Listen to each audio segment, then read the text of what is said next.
su tormento de profesor de paleografía. Bueno, retomamos nuestras clases. Quería mostrarles, pueden ver esta imagen, corresponde a, la verdad que no he encontrado una más nítida, corresponde a Carlomagno. Miren, en esta imagen está Carlomagno, incluso no tiene el cetro, pero tiene un libro en la mano que es debe ser un evangeliario, ¿no? Un Nuevo Testamento o una Biblia, ¿no? Esta imagen está tomada de un códice. Aquí Carlomagno entonces tiene todos los atributos de Cristo, entonces incluso hasta bendice, ¿no? Con la mano él se está bendiciendo. Y tiene la aureola, inclusive. Pero esta imagen nos da una idea de la consideración de cómo se le veía a Carlomagno en la época, ¿no? Pero, pues realmente era considerado un representante de Cristo en la tierra, ¿no? Así de grandiosa era la imagen de él. Y él fue el impulsor de todo lo que estamos conversando y de todo lo que vamos a conversar. Entonces, ¿tienen algún comentario sobre esta primera parte? Sobre lo que hemos venido revisando. Entonces, veamos. La escritura, mire, vamos a avanzar hasta el siglo XII. La escritura, como les decía, se mantiene en estos reductos monásticos, ¿no? Entonces el papel de la iglesia es fundamental en esta época, y no solo en esta época, ¿no? Sino, por ejemplo, vamos a ver que desde el siglo XVI en Hispanoamérica, cuando se fundan las universidades, ¿no? En un primer término están bajo el manejo, la administración de la iglesia. Entonces siempre la iglesia tenía una presencia importante, gravitante en el mundo de la cultura y de la educación.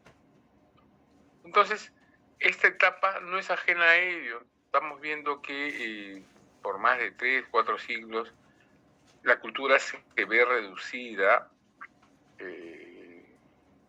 mejor dicho, o sea, reducida en el término espacial, no de calidad. Se ve circunscrita mejor a los monasterios, a las abadías de estos monjes, ¿no? Y en el siglo XII, encontramos todavía que estas letras se mantienen con la regularidad en su trazo. El trazado es muy parejo, muy regular. Las letras todavía siguen siendo aisladas, no hay nexos ni ligaduras, no hay uniones arbitrarias ni ligaduras arbitrarias de letras o de palabras y de palabras. Tampoco hay profusión de abreviaturas. No. Es que continúa manteniéndose, se mantienen las características de la escritura carolingia. No hay mayor alteración, ¿no? Los monjes tienen todo el tiempo, y esto tiene que ver con el tiempo. Los monjes tienen todo el tiempo del mundo para escribir bien, para mantener clara la escritura, es una de las pocas labores manuales que realizan los monjes. Y entonces lo van a hacer bien. Por eso es que en el siglo XII encontramos esta situación. Recién en el siglo XIII, ya con una Europa cambiante, ¿no? Ya los requerimientos de la sociedad son otros. Hay un renacimiento de las ciudades y con esto las actividades propias de una. Durante todos estos siglos la vida se circunscribía al campo, prácticamente, ¿no? Hasta la moneda desaparece o no se usa porque en el campo se intercambian piezas, ¿no?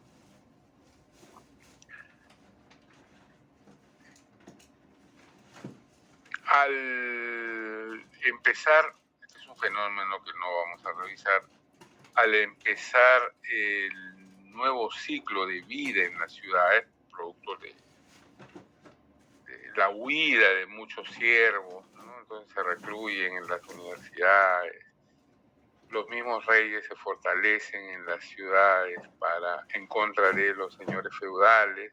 Entonces, la ciudad va cobrando una nueva vida, las actividades que se realizan en las ciudades van floreciendo, la finanza, la banca, el comercio, la navegación, las universidades nuevamente van tomando bríos. Entonces, hay también un resurgimiento demográfico. Va aumentando la población y las necesidades también de otras actividades, la necesidad de cubrir estas actividades. Entonces, van a aparecer necesidades y requerimientos de escritura. Ya no van a ser los monjes los únicos, ¿no?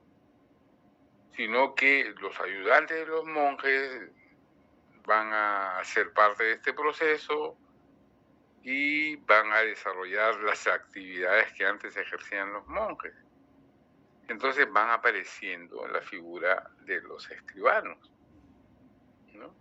Sobre todo en las ciudades, que van a dar fe de escrituras públicas, ¿no?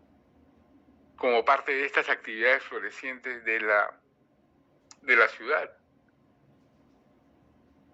Esto va a hacer que la escritura se difunda. Entonces, en el siglo XIII se transforma. ¿Y de qué manera? Se prolongan los trazos, ¿no?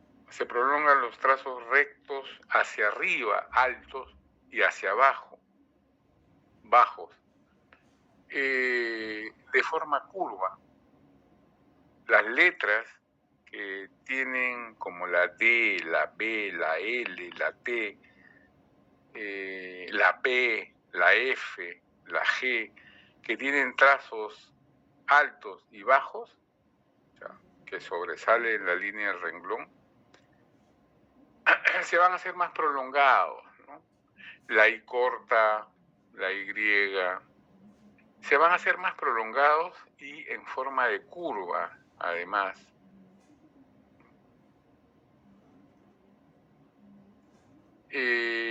Los que se mantienen en el renglón se van a hacer esquinados, ¿no? Inclinados y angulosos. Entonces, además de ello, se recargan caprichosamente también las letras, ¿no? Entonces, la letra aquí es la que conocemos hoy inapropiadamente como la letra gótica, ¿no? Ahora tengo unos ejemplos que les voy a mostrar. Pero no es la letra, o sea, es decir, nosotros la hemos conocido como letra gótica, pero en esta época ya no hay escritura gótica, ya no hay esa cultura, porque como sabemos, la escritura gótica es propia de los godos, de los visigodos. Y este periodo, o mejor dicho, y esta letra, esta escritura ya estaba en desuso, ¿no? La letra gótica propiamente es la que se utiliza hasta el siglo IV, V, VI en España, que es la letra gótica, visigótica. Entonces, en esta época aparece este nuevo tipo de escritura a la cual, de manera equivocada, se le ha conocido posteriormente como letra gótica, ¿no? Y hasta hoy se mantiene esa nomenclatura. Es esta. Esta es un tipo de letra, todavía acá está en latín. Vemos que se cumple lo que estamos diciendo, ¿no? Va a haber prolongación de los trazos altos y bajos. No sé, espero que la puedan ver con claridad, ¿no? La D, la G. Miren, por ejemplo, esta N no tiene ni el último trazo, no hay ninguna necesidad que se prolongue tanto fuera del renglón. Sin embargo, aquí aparece, ¿no? Lo mismo la X, la L hacia arriba, la B, la D, la P hacia abajo, ¿no? Entonces, perdón, estos trazos se van prolongando demasiado. Se hacen angulosas también, ¿no? En las esquinas. A esta es la que se le confunde con letra gótica, o mejor dicho, se le denomina equivocadamente, ¿no? Como letra gótica. Nosotros la vemos y decimos, letra gótica. En el tipo también, ¿no? Me parece que en los tipos en la computadora también aparece como letra gótica, ¿no? Pero como estos fenómenos no surgen de manera exclusiva o excluyente,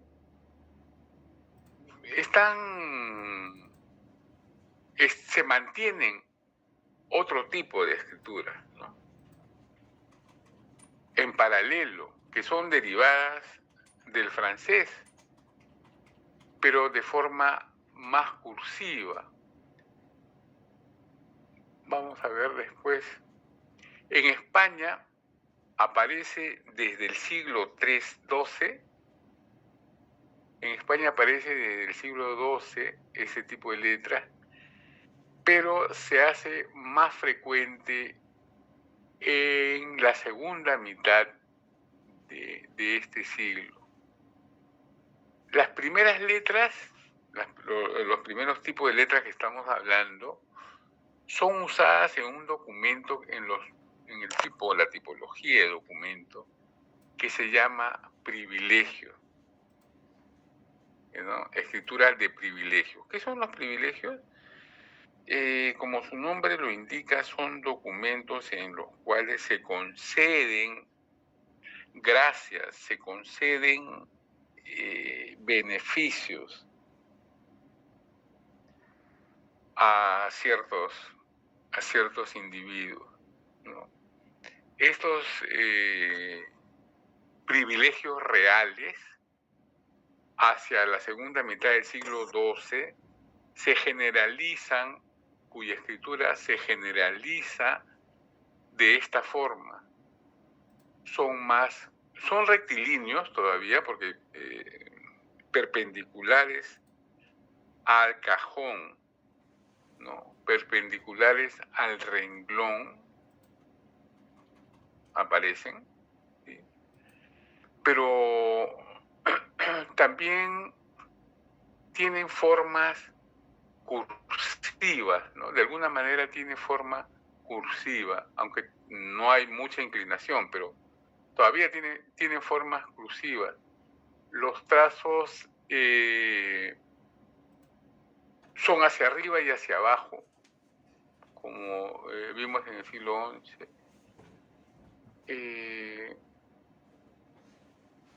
¿Qué otros detalles más?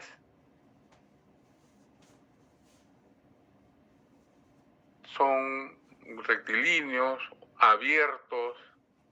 Este es el tipo de escritura de privilegio. Aquí, como ustedes pueden apreciar, ya se está utilizando la lengua vulgar, ¿no? El castellano, recuerda, ya estamos en el siglo XII, mirando al siglo XIII. El panorama político, militar, cada vez es más favorable hacia la reconquista. Hay más territorio español recuperado de mano de los musulmanes. Entonces se está estableciendo, digamos, ya una cultura más sólida propia en la península. Y esto hace que se vayan abandonando también que se vaya abandonando el latín. Como le digo, este fenómeno de resurgimiento de las ciudades hace que la cultura y la escritura se divulgue más, se vulgarice, ¿no?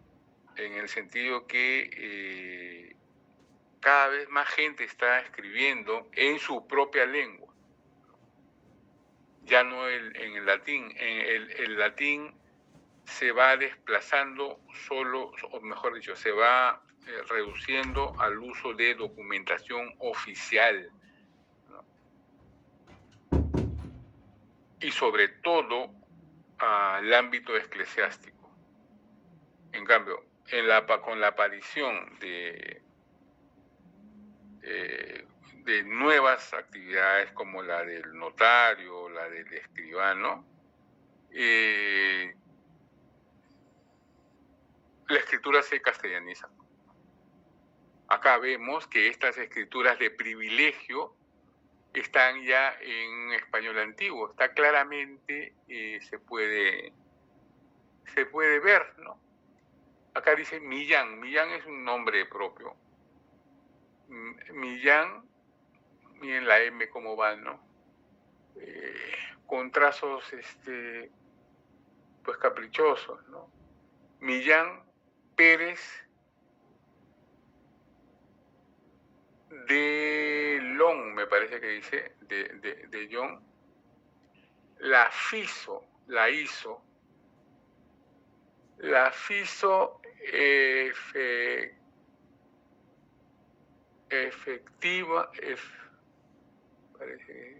efectuar por mandado del rey en 21 días, ¿no? En 21, acá está abreviando de año, que el rey Felice, bueno, dicho reino. Bueno, lo cierto es que se puede reconocer claramente el castellano, ¿no? No hay diferenciación de mayúsculas solo al inicio del renglón, ¿no? Pero los nombres y apellidos no tienen mayúscula. Mayúscula tiene el rey por la fuerza de la consonante, ¿no? Y reino también. Bueno, este es el tipo cara. ¿Por qué es importante? Porque esta es la evolución del español que va a llegar hasta nosotros, ¿no? Como lo vamos a ver líneas más adelante. Y entonces, esta es la escritura de privilegio. ¿Y qué es un albalá, cuyo plural es albaláes, ¿no? También son cartas, son escritos que otorgan gracias, que otorgan beneficios a comunidades, a poblados, a ciudades, ¿no? Albalá es un nombre propiamente árabe, ¿no? Albalá. Y aquí, de alguna manera, también otorga privilegios. Entonces, es una escritura de carácter, si se quiere, más cursiva, más redonda y desplegada a lo largo, ¿no? Desplegada a lo largo, horizontal, redonda pero horizontal, en relación a la caja del renglón, ¿no? Don Sancho, por la gracia, acá ahí ya empiezan a aparecer profusamente las abreviaturas. Esta es una abreviatura de gracia, G-R-A, y con una línea sobre ella que indica que la palabra está abreviada. Don Sancho, que es el patronímico, ¿no? De ahí deriva Sánchez. Por la gracia de Dios.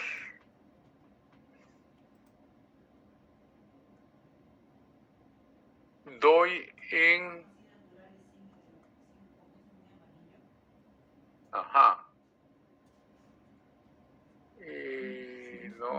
por la gracia de Dios, rey.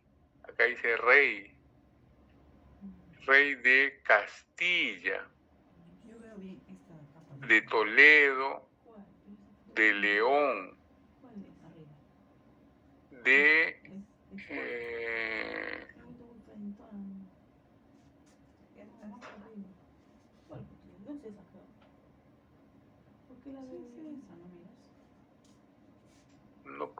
no puedo identificar qué dice aquí.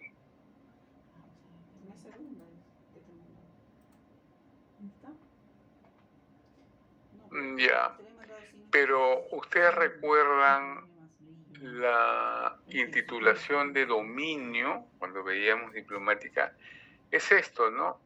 Él está firmando, él está iniciando, mejor dicho, un documento, está otorgando acá un tipo de privilegio y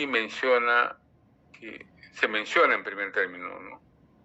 Yo, don Sancho, pero no dice yo, pero don Sancho, por la gracia de Dios, no hay comas, nada, entonces la lectura se torna un poco más difícil. Pero es un formato, es una fórmula reconocible, ¿no? Que ustedes y yo ya hemos visto. Estamos hablando del siglo XII-XIII en este caso, ¿no? Miren los documentos oficiales. Este es un rey que no es rey de España. Acá no dice rey de España, sino que dice que es únicamente rey de Castilla, León, Aragón también me parece que dice, ¿no? Pero es solamente rey de estos terrenos liberados, ¿no? Y señor de alguno de los pueblos. Todavía no se ha unificado, ¿no? España, por eso es que menciona que es rey solamente de esos pueblos. Ya después el rey de España va a afirmar que es rey de todo. Por eso mencionan, señores, por eso van mencionando de uno en uno. En la medida que se van anexando territorios, los documentos van a reflejar eso. Van a decir, bueno, ahora soy rey de las dos Sicilias, rey de Nápoles, rey de Portugal en algún momento, ¿no? Entonces, esa es la intitulación de dominio que acá, en este documento, se está reflejando. ¿Ya? Entonces, esta sería, dígame. Sí, dentro de esta escritura también se puede visualizar también que las letras son bastante redondeadas, ¿no? Ah, Por sí, por ejemplo, supuesto. la letra S, la T, la C, eh, tienen cierto parecido en cierta forma, Así solamente es. que en la parte de arriba es como que le dan como una, como que estiran un poco, ¿no? La línea, ¿no? Esa es su Ujú. forma de distinción. O la dan vuelta, ¿no? Del otro lado, pero son bastante similares si nos ponemos a ver. Y Sí, con sus dos rayitas en el medio, ¿no? Sus dos líneas. sí, efectivamente. Y todo esto en virtud a la rapidez. Ahora ya hay mucha gente que está escribiendo. Entonces, la escritura se ha convertido en un fenómeno, digamos, no sé si popular, no creo, no popular, pero sí más generalizado, ¿no? Hay universitarios, hay comerciantes y, por supuesto, escribanos que están realizando esto. Y esto va a demandar que la escritura sea más rápida. Y mientras más rápida es, se va a convertir más, se va a alargar su trazo hacia la derecha y se van a empezar a hacer más redondas y más ligadas unas de otras, ¿no? Y eso estamos viendo aquí, como usted bien ha señalado, ¿no? Efectivamente, gracias por su intervención. Así es, así es. El uso va a tornarse en abuso en algunos casos, ¿no? No como los monjes que escribían sin ningún apuro y van conservando la originalidad del trazo. Aquí ya no, en la medida que se hace más rápido, se hace más necesario, se hace más rápido el trazo, ¿no? La escritura taquigráfica, ustedes saben de la escritura taquigráfica, ¿no? Las secretarias como, se adiestran en una escritura de abreviatura.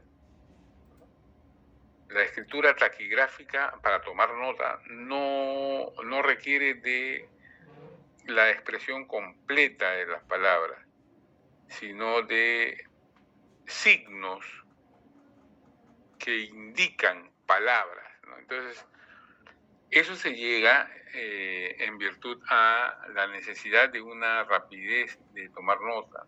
Entonces,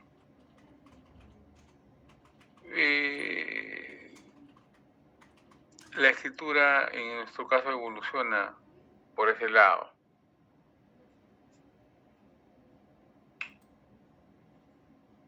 Entonces estamos avanzando hacia el siglo XIV, ¿no?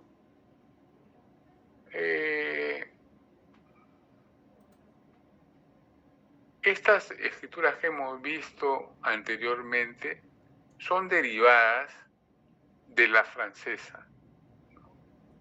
Definitivamente. Entonces, esta francesa es el origen de la escritura que va a aparecer en España y que va a evolucionar por su propio rumbo. La escritura en el siglo XV en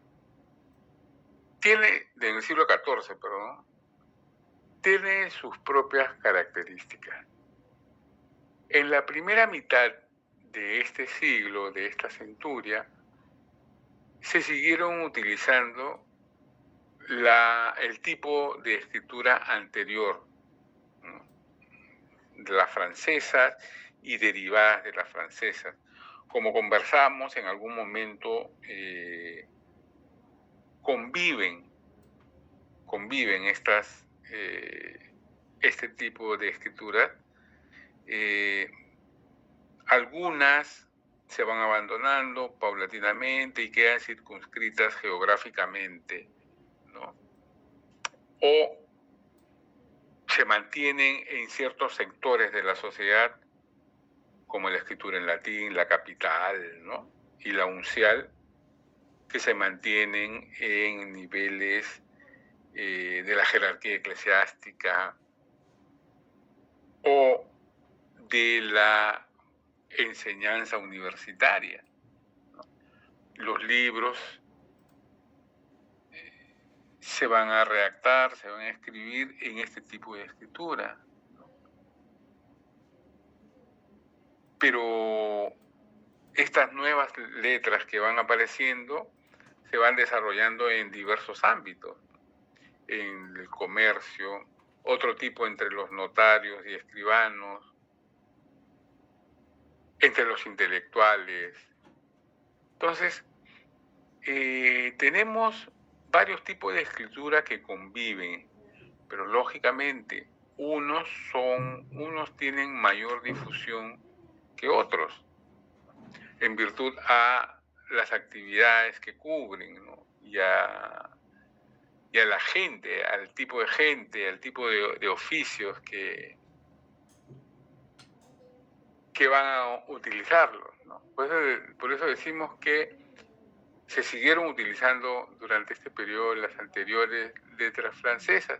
En la segunda mitad del siglo XIV, la escritura de privilegios, la que hemos visto se fue haciendo, se hizo más redonda, y la de Albaláez se fue haciendo de alguna manera, se transformó a lo que vamos a conocer como una letra más cuidada, más menuda, pero más cuidada, que se conoce como la letra cortesana. Esta es la escritura redonda, la de privilegios deriva en esta escritura redonda. Vemos aquí también que ya está en castellano, mucho más fácil en su lectura. Los trazos son redondos, ¿no? Y independientes unos de otros. Los trazos son independientes, no hay ligazón, no hay uniones entre ellas, tampoco, ¿cómo se dice?, abreviaturas. Entonces se puede leer, dice, yo, se mantiene del latín et, ¿no? Entonces no hay todavía no es de uso frecuente la conjunción copulativa y de y, ¿no? Pero dice, yo, la dicha Palomba, con licencia, la dicha Paloma, ¿no? con licencia y autoridad, debe decir, y autoridad de dicho Yuda,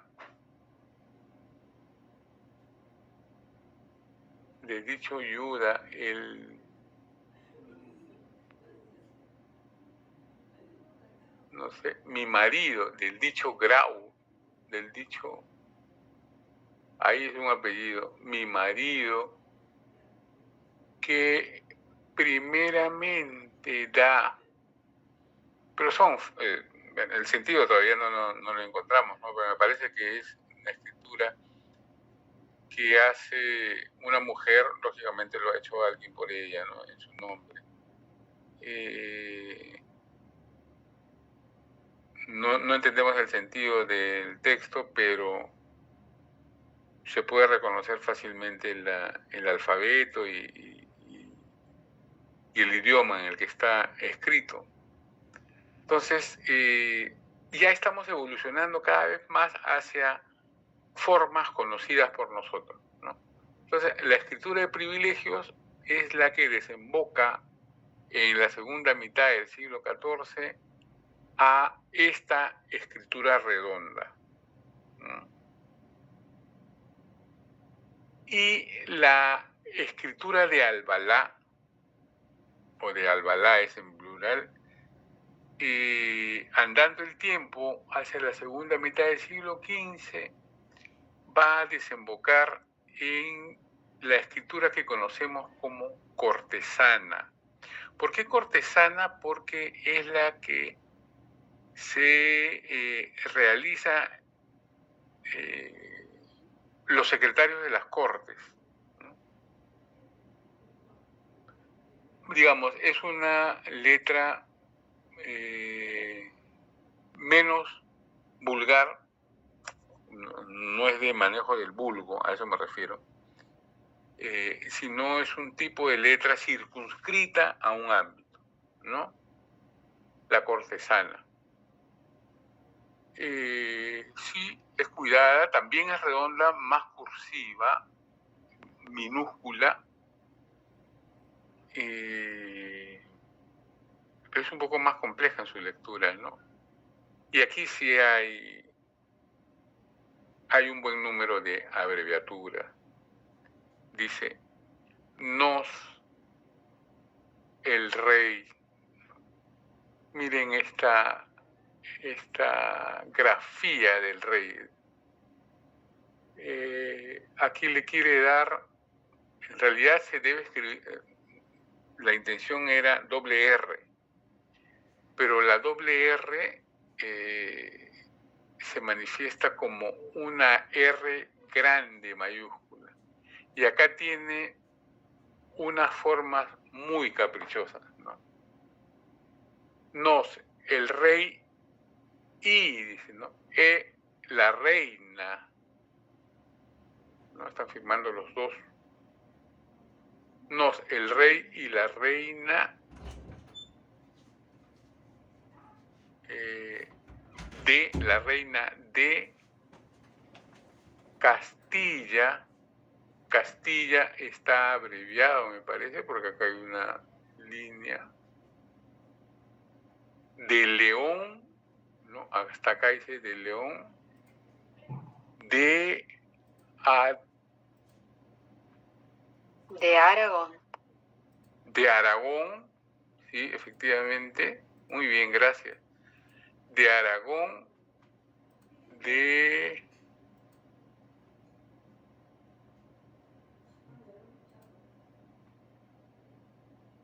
Bueno. Acá dice de Granada, o sea que ya en esta época, Granada, parte de Granada está siendo recuperada ya. Ajá.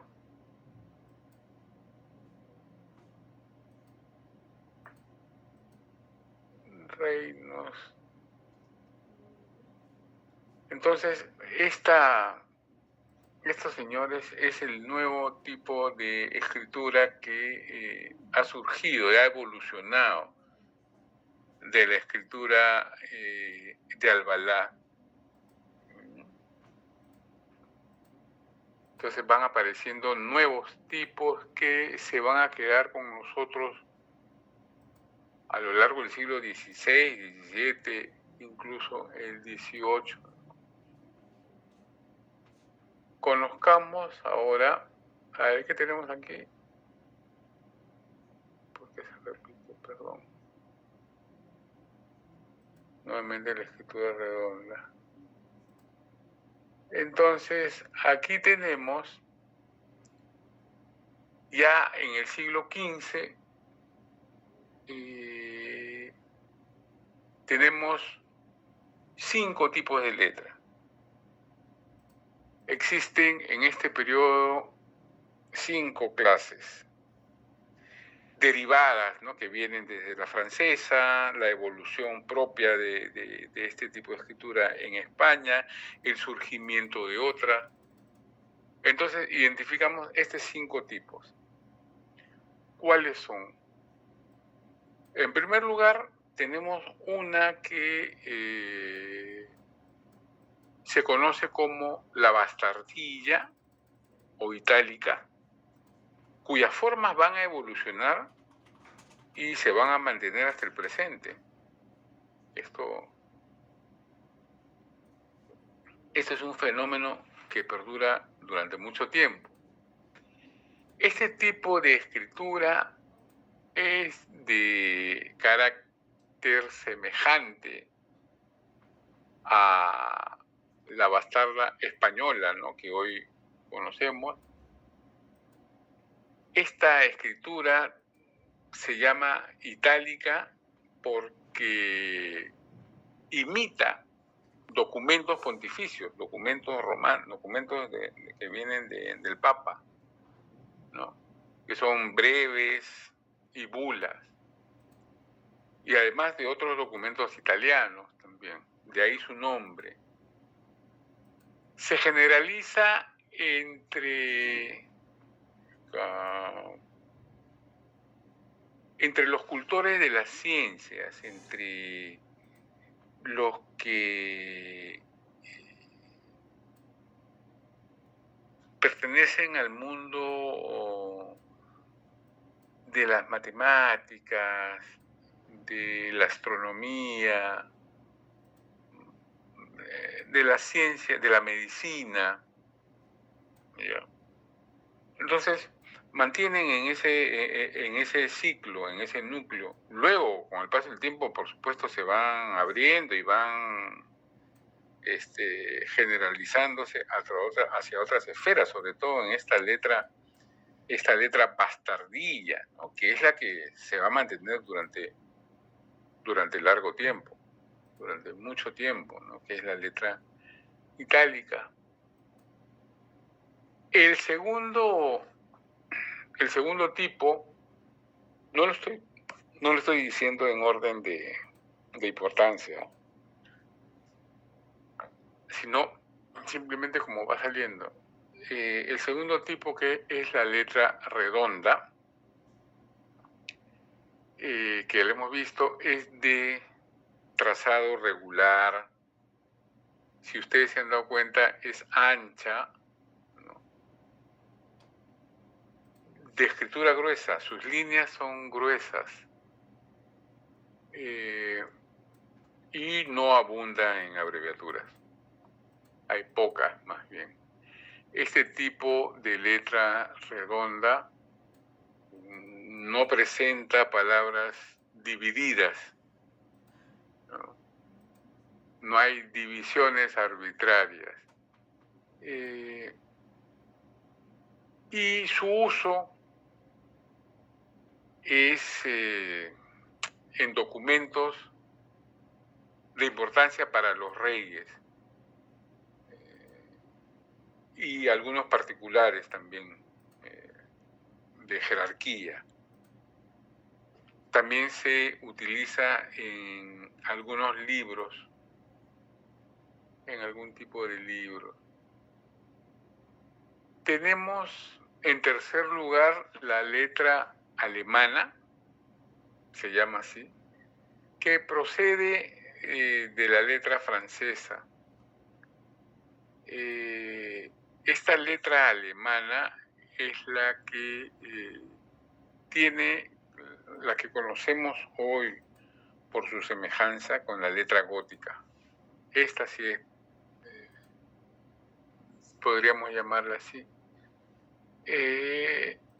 Y se utiliza en las lápidas, sobre todo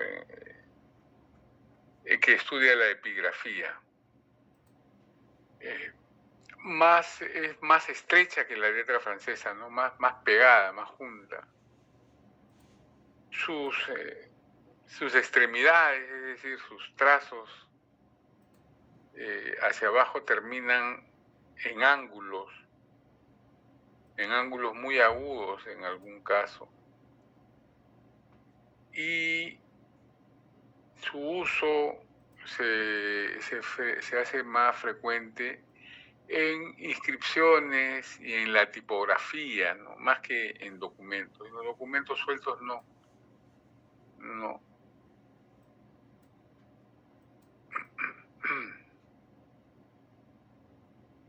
Tenemos en cuarto lugar que se mantiene la cortesana.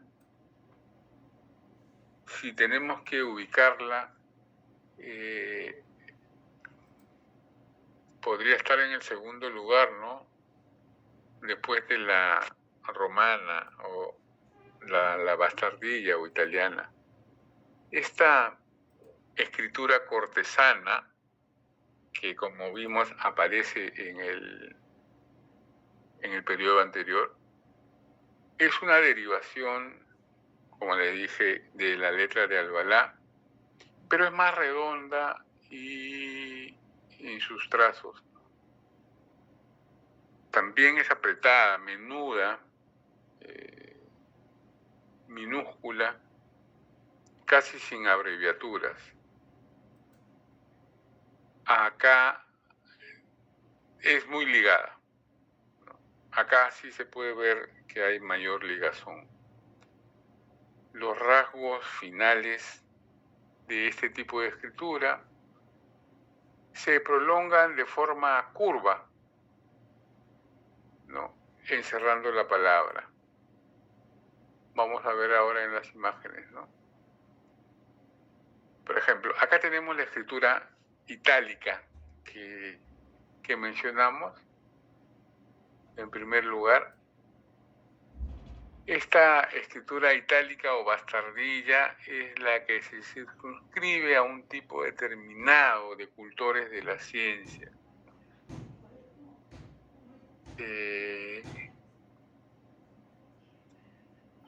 Esta escritura se va a mantener hasta el siglo XVIII, XIX, ¿no? Anduvo una moza, esta cedilla se llama. Una moza hace las veces fonéticamente hablando de Z. Anduvo una moza 2 días a traer piedra menuda de la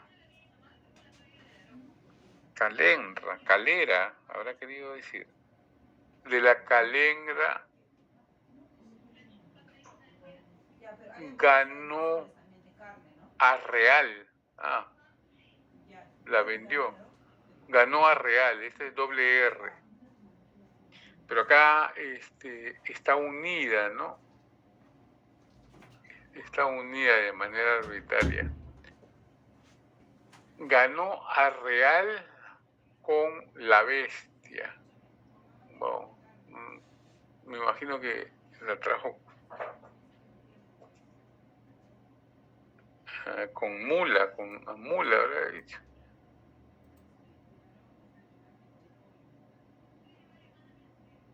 En fin, y este es un número romano. De todas maneras, no creo que se esté despidiendo, no creo que sea una fórmula.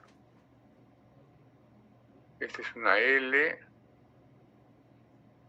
Habría que trabajarlo bien. Pero lo importante es ver que la escritura itálica o bastardilla ya es muy familiar para nosotros, ¿no?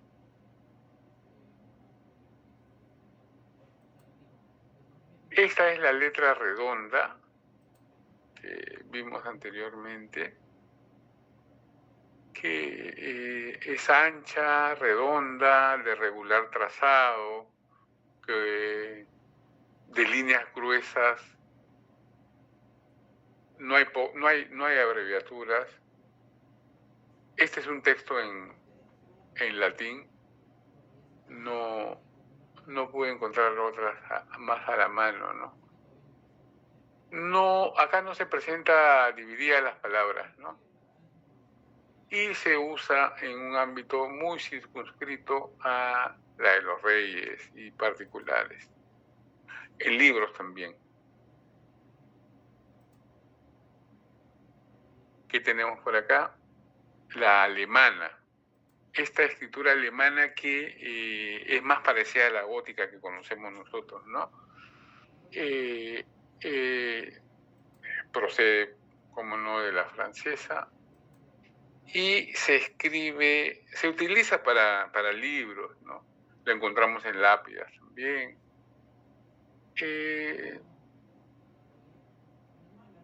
Sus extremidades, ¿no? Las extremidades, la parte baja de las letras, son muy angulosas, miren, ¿no? La U, la T, la A, los trazos finales de la H, siempre terminan en unas aspitas, ¿no? De manera muy, muy angulosa, en ángulos agudos prácticamente.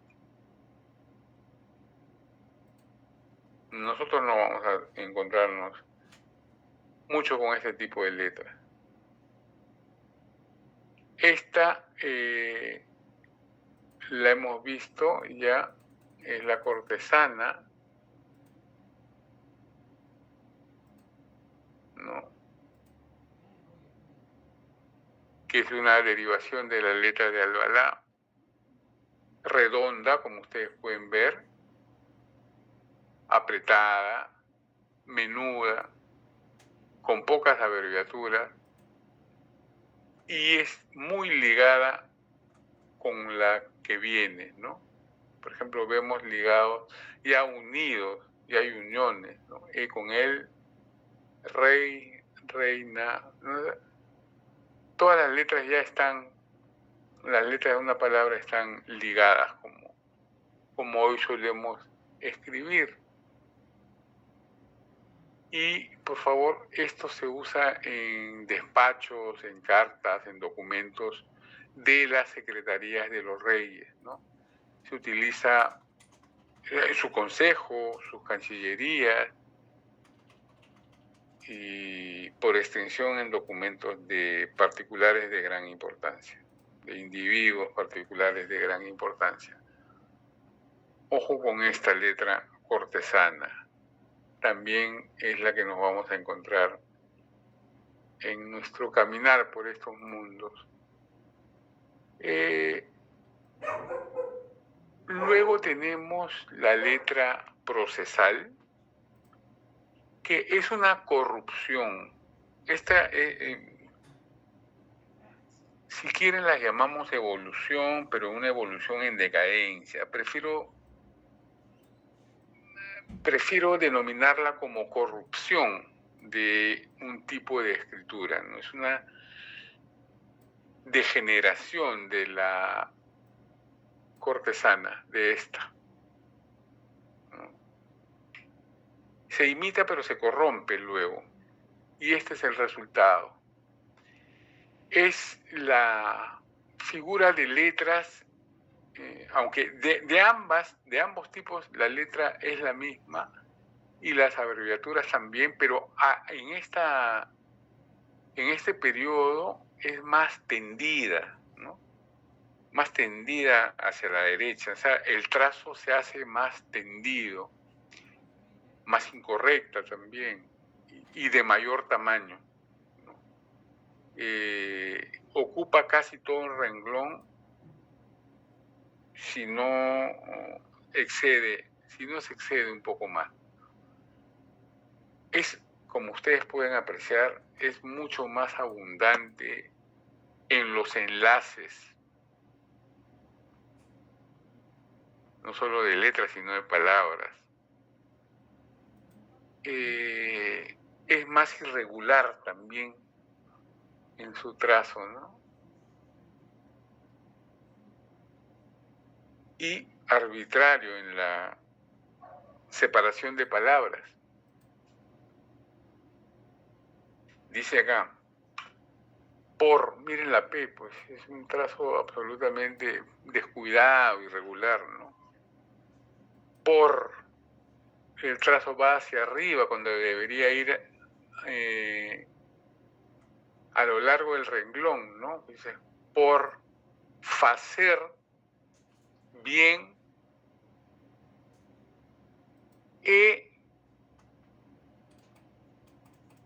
vos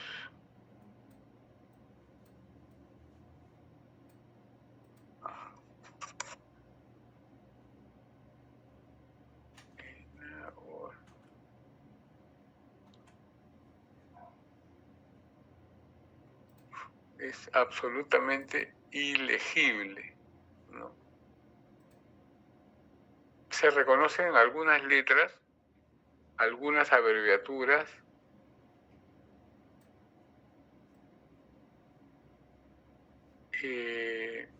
pero su lectura es absolutamente de difícil acceso. Esto vamos a tener que ir desarrollando paulatinamente. La paleografía no se lee de una primera vez, ¿no? Primero hay que reconocer las formas, las grafías, y luego poco a poco ir resolviendo palabra por palabra, hasta letra por letra, finalmente tener identificado, ¿no? Para luego entender el sentido de la escritura. Está en castellano, sí, definitivamente, pero como les dije, este tipo de escritura es la degeneración de la escritura cortesana.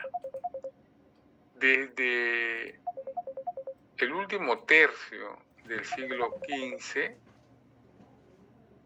el uso de esta escritura se generaliza en instrumentos públicos, en autos judiciales, en procesos judiciales, y de ahí viene su nombre de escritura procesal, porque es utilizado, como le decía, se generaliza su uso en estas instancias, en los procesos judiciales. Esto explica un poco su nacimiento, vicioso en su origen, ¿no? Fue degenerando pues de manera rápida. No hay reglas en cuanto a las figuras de las letras, ¿no? No hay un abecedario, no hay cartillas, ¿no? Esto, de acuerdo al antojo del escribano, del que ejecuta, del que hace los documentos. Entonces, no hay convencionalismos en su escritura, tampoco en sus enlaces, ni en la división de palabras. Todo es sumamente arbitrario. Por eso hay que casi adivinar en cada escribano lo que dice. Hacia finales del siglo XV, su uso es casi exclusivo en las escribanías. Esto causó grandes y abundantes perjuicios entre los usuarios, ¿no? Esto obligó a elaborar disposiciones legales para evitar estas inconveniencias. Llegó a abusarse tanto de este tipo de escritura que los reyes ya en el siglo XVI, todavía en el siglo XV, los reyes católicos, Isabel sobre todo, da unas disposiciones para tratar de normar la escritura procesal, sobre todo, ¿no?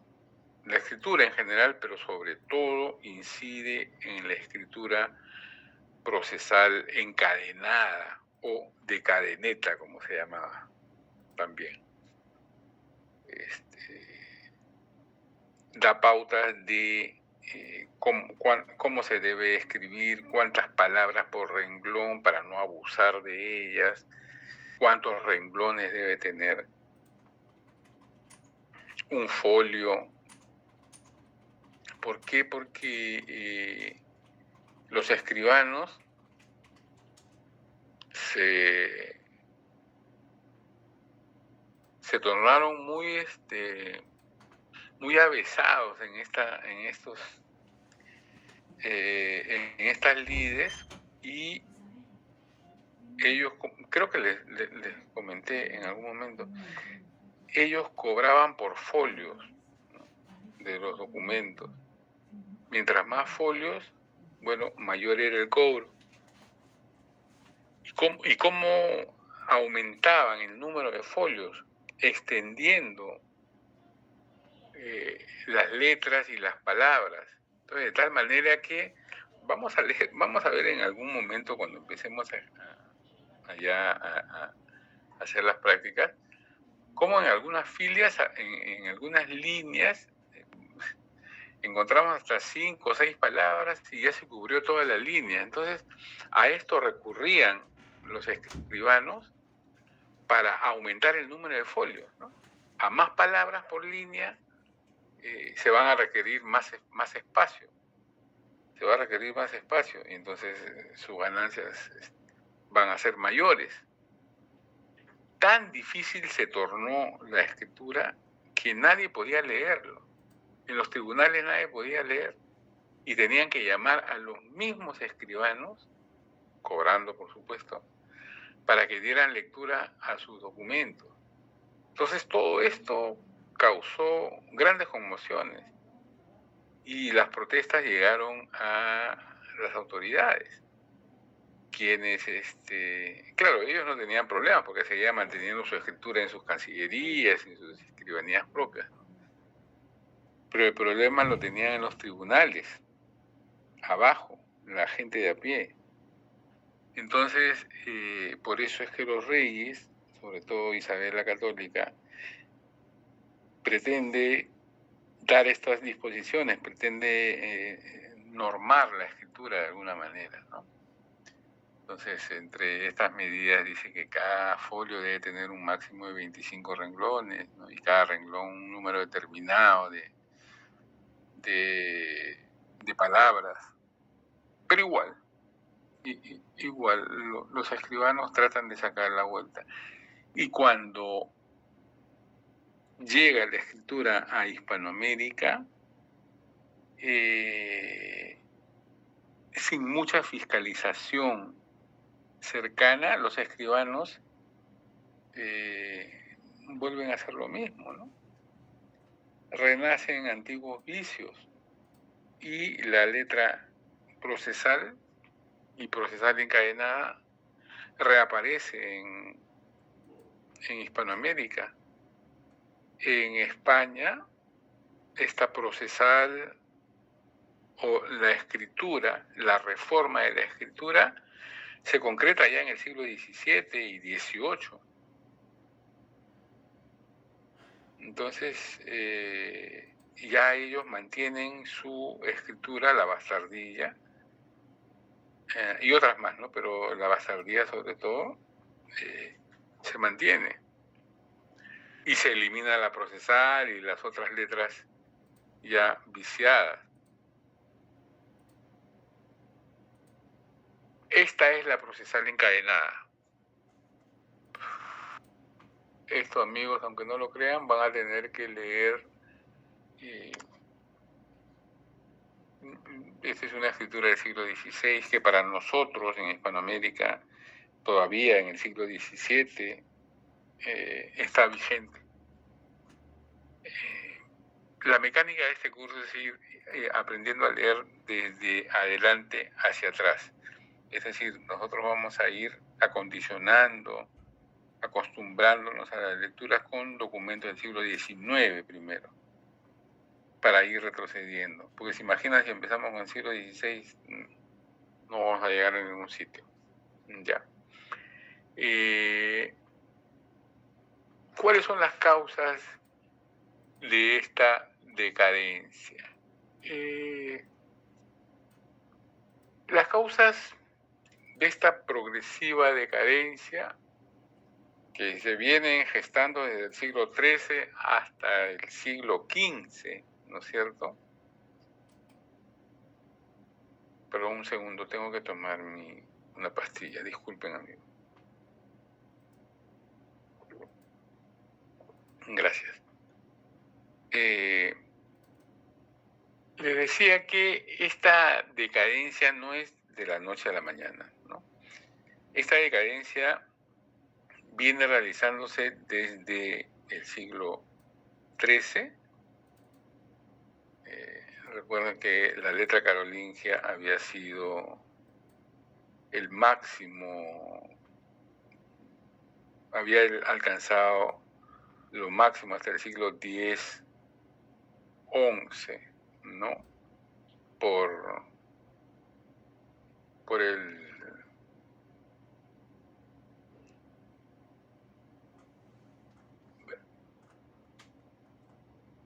el perdón, por el uso y abuso de las letras, ¿no? Va a decaer. Y en el siglo XV ya era insostenible. En primer lugar, por el índole peculiar de la letra francesa. Por sus características propias, esto hizo que se vaya desvirtuando. En segundo lugar, diría yo que es uno de los más importantes de peso, la secularización del cargo de notario. Esta actividad va a desarrollarse de manera difundida, sobre todo en el siglo XIII. Entonces, los notarios los que saben escribir van a encontrar una nueva actividad y de mucho provecho en la escritura. Se constituyen en gente especializada para expedir este tipo de documentos a una población que en gran porcentaje, en gran medida, no sabía escribir, no sabía expresarse. Entonces ellos ocupan este nicho casi vacío, casi virgen. Entonces son los que realizan estas actividades. Ya no los monjes, ¿no? Los monjes están en los monasterios y estos escribanos fundamentalmente están en los poblados y en las ciudades. Están realizando actividades que los monjes ya no pueden cubrir. El renacimiento de los estudios universitarios, también radica, ¿no? También radica de alguna manera en la decadencia de la escritura. Cada vez hay más gente, más jóvenes, más estudiantes que realizan y sin mayor cuidado en la escritura. Y esto se va contagiando, ¿no? La invención de la imprenta también, de alguna manera, va a hacer que la cultura se generalice en publicaciones, sobre todo el siglo XV y XVI, evitando que la escritura sea masiva. Cae en desuso, cae en abandono, superviviendo las formas de escritura más viciadas, ¿no? Más pecaminosas. Ya en el siglo podemos trazar un hito, una marca en el siglo XVI hacia adelante. El siglo XVI se constituye una nueva etapa en el proceso. Hay muchos fenómenos que aquí requieren su explicación, o mejor dicho, tienen su explicación en esta etapa. el descubrimiento de América es uno de ellos. El descubrimiento de América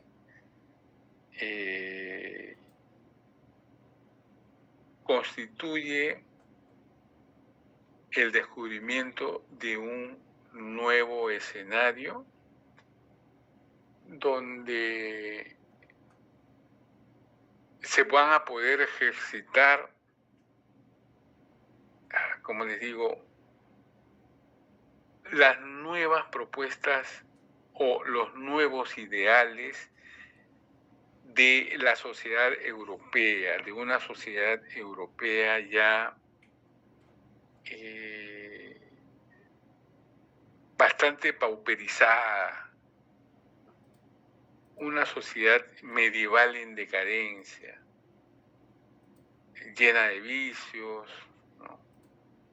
Y América constituye un nuevo teatro lleno de posibilidades donde los europeos van a poder desarrollar otro tipo de sociedad.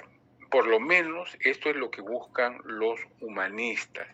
Recuerden ustedes que el siglo XVI, fines del siglo XV y fines del siglo XVI y principios del siglo XVI, la sociedad europea estaba hastiada de sí misma.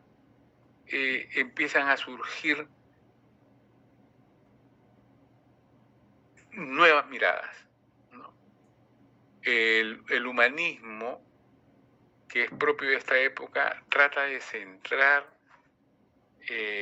toda actividad en el hombre, ¿no? Que el hombre es el centro del universo, el hombre es el centro de todo. Entonces, debe dársele cabida al hombre. Y América, los grandes humanistas desarrollan sus teorías, sus hipótesis, sus utopías en este nuevo escenario que les abre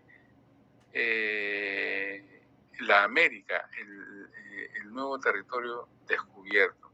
Y ahí es donde van a querer reconstruir una sociedad.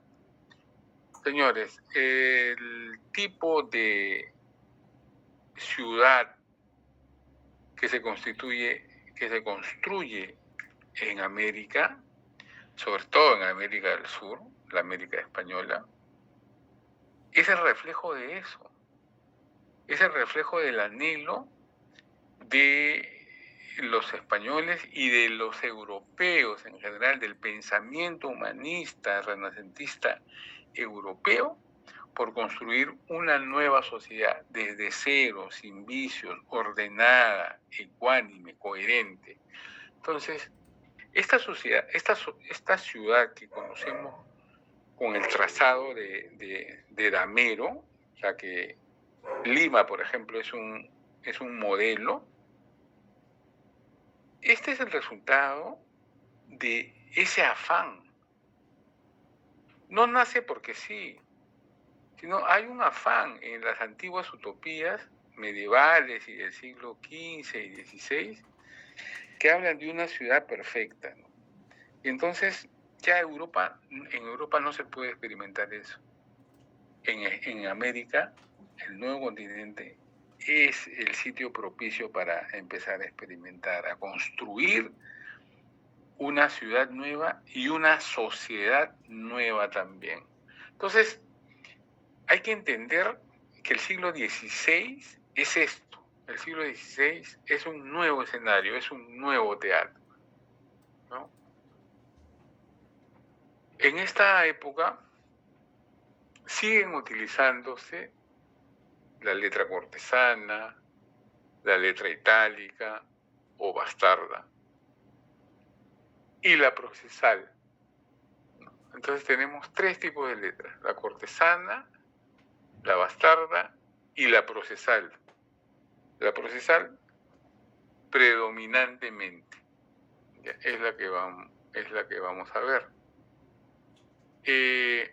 Pero frente al abuso de los escribanos, en Europa, que son los causantes directos, como hemos visto, de la decadencia de la escritura. Isabel la Católica en 1503 emitió 2 disposiciones para el control de este tipo de escritura, para evitar este tipo de escritura. Y sobre todo la procesal encadenada. En primer término, debería haber 35 renglones por folio, por cara, por plana. 15 palabras por renglón, no menos de estas, no menos de 15 palabras por renglón. Son bastantes, ¿no? Y la escritura debería realizarse en cortesana, en esta, no en procesal. ¿Por qué? Porque este tipo de escritura es la que se maneja en las cortes, en las secretarías reales, en las cancillerías reales. Entonces, por supuesto, Isabel quiere que todos escriban como escriben en sus cortes, ¿no? Para evitar estos abusos. Entonces, estas son las medidas que implementa Isabel la Católica empezando el siglo XVI para reformar la escritura. Pero lamentablemente en Europa continuó el uso de la procesal por los escribanos, ¿no? Y empeora. Se hace más irregular es la separación de las palabras, abuso del ligado. No existe consenso en las abreviaturas, cada escribano tiene su propio sistema de abreviatura, hay confusión de letras, se escribe sobre todo en la B labial, la C, la E, la L, la S, ¿no? Bueno, en fin, hay rasgos profusos inútiles, sin sentido, que están apareciendo, ¿no? Esto hizo que... ¿sí? ¿Alguien levantó la mano? Sí, profesor, disculpe que le interrumpa, no se olvide pasar la lista. Estamos a 10 minutos de acabar la clase. ¿Estamos a cuánto? A 10 minutos, ¿no? Sí, profesor. Ya, muchas gracias. Entonces, estamos a 10 minutos casi, ¿no? Entonces, esto hizo que la procesal del siglo XVI sea de difícil interpretación, como les venía comentando, ¿no? Pero ya hacia fines del siglo XVI la situación de la letra bastarda, la bastardilla o itálica, va teniendo mayor acogida, de manera espontánea, sin que intervengan las disposiciones reales, ¿no? Es que estas cosas no se establecen por norma, por ley, ¿no? Estas cosas se establecen por el uso y por la costumbre. Entonces, estas iniciativas espontáneas nacen de la misma población, nacen de sus necesidades, ¿no? Por eso es que la bastarda, que es de más fácil interpretación, ¿no? La cortesana es difícil. Es bonita, puede ser mejor cuidada, pero es difícil y por norma no se va a establecer. En cambio, la gente va empleando un tipo más adecuado, que es la bastardilla o itálica, que va teniendo mayor acogida. Y esto gracias fundamentalmente a los trabajos de calígrafos. Ya están apareciendo calígrafos que van enseñando a escribir cartas libros manuscritos y documentos privados que se van realizando en esta letra de más fácil manejo, ¿no? La cortesana se emplea en documentos de las secretarías reales y de las chancillerías, entonces su uso es restringido. Paulatinamente estas escrituras se van separando, van aislándose y van tomando preeminencia unas de otras. En el siglo XVII hay incesantes trabajos de calígrafos que van enseñando a escribir a la gente. Esto desemboca necesariamente en reformas que nacen desde abajo, ¿no? Y van ocupando, la academia, en primer lugar. Desaparece la cortesana y la redonda, desaparece del medio, ¿no? Masivo. Y en el siglo XVII estamos hablando el uso único de la bastarda se va a realizar en cartas, en libros, en documentos, en libros manuscritos, en documentos privados, en las secretarías y en las chancillerías. O sea, incluso en el 17, esta letra cortesana va a ir siendo reemplazada, va a ser reemplazada de a pocos por la letra bastardilla o itálica, ¿no? Y la procesal, que todavía se mantiene entre los notarios y los escribanos. Entonces, nos estamos quedando solo con dos tipos de escritura, la bastarda y la procesal. La procesal de difícil mejoramiento y de difícil exclusión, ¿no?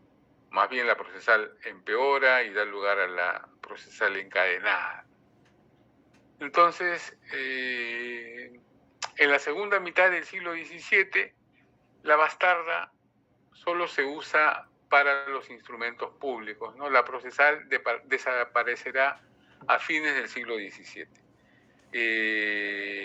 Como les digo, esta reforma que nace desde abajo va a propiciar que la escritura en España mejore y se formalice, se afiance desde el siglo XVII, desapareciendo este vicio de la procesal de cadena.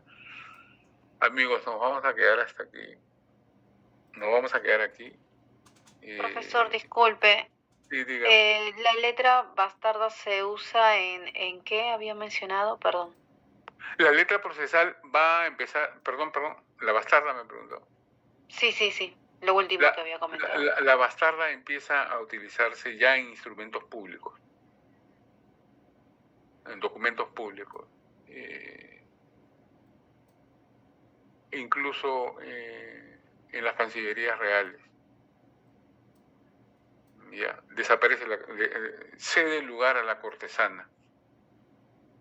Por eso es que los españoles mantienen desde el siglo XVIII en pleno con la bastardía, ya no tienen problemas de escritura, ¿no? En cambio, en Hispanoamérica renacen nuevamente estos vicios y nosotros tenemos pues la procesal y encadenada hasta el siglo XVIII. Muy bien, muchas gracias. Señores, quiero pedirles disculpas porque hoy día he estado un poco volado, un poco con la cabeza. No sé si yo me siento hablando medio como borrachito, pero es que estoy con unos medicamentos que me tienen así aletargado. Van a disculpar hoy día que he estado un poco con estos problemas. Muchas gracias por su atención. Ahora, gracias, muchas gracias. Vamos a pasar lista.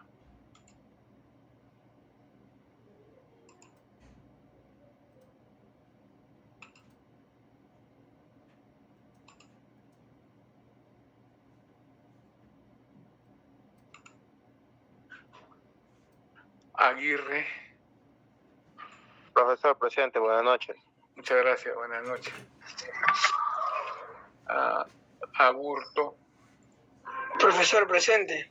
Gracias, buenas noches. Anchelia, buenas noches. Señorita. Presente, profesor, buenas noches. Ángeles, Presente, profe, buenas noches. buenas noches, gracias. Aparicio. Gracias, buenas noches. ¿Sí? Levanta su mano el compañero compañero Aparicio. Por eso lo agradecí. Arias. Presente, profesor, buenas noches. Muchas gracias, buenas noches. Atúncar. Buenas noches, profesor presente. Gracias, buenas noches. Beldi. Señor profesor, muy buenas noches. Buenas noches, señor Beldi. Gracias. Buen día. Presente, profesor. Buenas noches. Buenas noches, muchas gracias. Calderón.